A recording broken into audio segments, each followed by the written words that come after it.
Time tested हमारा, शायद पिछले प्रोग्राम में भी मैंने बोला होगा, ज़रूर बोला होगा, 5 साल पहले भी उठा के देख लीजिए, वो है हमारा निप्पॉन का ग्रोथ फंड, जिसको पहले रिलायंस का ग्रोथ फंड बोलते थे।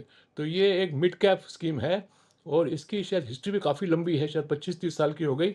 और ये एक टाइम टेस्टेड इसके फंड मैनेजर की कैपेबिलिटीज़ हैं कि जो एक 150 कंपनियाँ जो कि आज थोड़ी मीडियम साइज़ की हैं, बट कल को लार्ज कैप बन सकती हैं।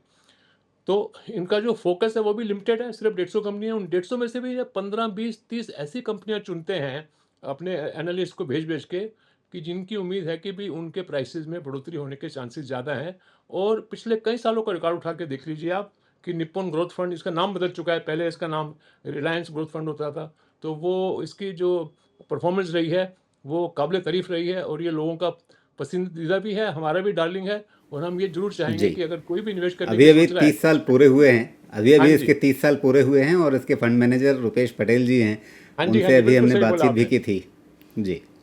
और इसमें I am sure Jha ji, आपके पास ये भी आंकड़े होंगे कि अगर 30 साल पहले जब ये शुरुआत करी थी, किसी ने अगर 5,000 रुपए महीने की सिर्फ करी होती इसमें, तो कितने हो गए होते उसके पास, वो बहुत बड़ी फिगर को निकलेगी। आप वो भी कभी दर्शकों को जी। बता सकते हैं।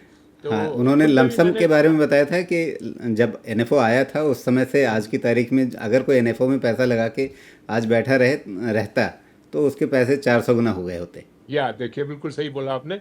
तो ये है, तो मतलब इसलिए और आगे भी हम यही उम्मीद रखते हैं, क्योंकि जो लैंडस्केप है ना 150 कंपनियों का, वो बदलता रहता है। ऐसा नहीं है कि 30 साल पहले जो 150 कंपनियां थी मिड कैप में, आज भी वही 150 है। वो तो कई तो मिड कैप खत्म होके वो स्मॉल कैप में चली गई, कुछ लार्ज कैप बन गई हैं, तो कुछ नई आ जाती हैं। तो ये एक अच्छी अपॉर्चुनिटी यहाँ पे मिलती है।